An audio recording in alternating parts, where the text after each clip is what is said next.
Well, joining us now from New York is Rabbi Mike Moskowitz, scholar in residence for trans and queer Jewish studies at Congregation Beit Simchat Torah, the world's largest LGBTQ synagogue, and he is an advocate for inclusivity. Thank you for joining us, Rabbi Moskowitz. Let me just get your reaction to this decision. Will it impact on, for example, some Jewish organization, more traditional Jewish organizations, schools that will have to rethink their policies on gay and trans employees? I certainly hope so. This is an important step in destigmatizing homosexuality as an identity and changing the dominant culture.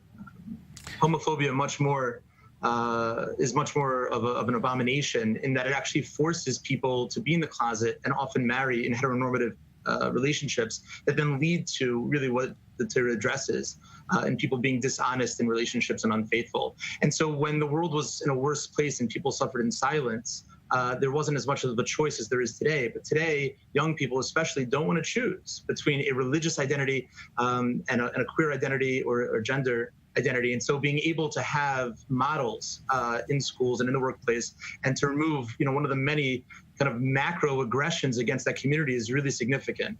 Right. Now, speaking of that identity, you describe yourself as both deeply traditional and a progressive advocate for trans rights and inclusivity. How can a traditional Jew reconcile those two sides?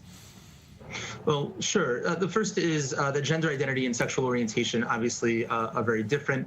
Who a person is when they go to sleep is different than who a person wants to sleep with. And neither of those, as just a fact and reality, are prohibited or even considered prohibited. They just are.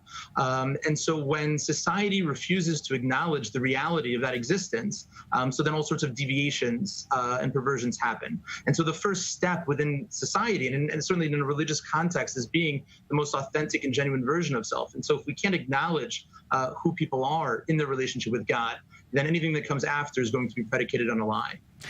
Briefly, do you see movement in traditional Jewish communities on this issue? I'm not talking about more liberal strains, but in more religious communities. Absolutely. This is, without a doubt, the best it's ever been. It's pivoting very quickly from an intolerable deviancy to a tolerable deviancy, in that people are not getting thrown out from their homes just from acknowledging the reality of a queer identity. And more than that, in many places, it's moved to acceptance. And in some places, it's even been celebrated. And so there's a lot of work to be done, but this is absolutely the best it's ever been. One of the main points in the last 50 years that people point to as the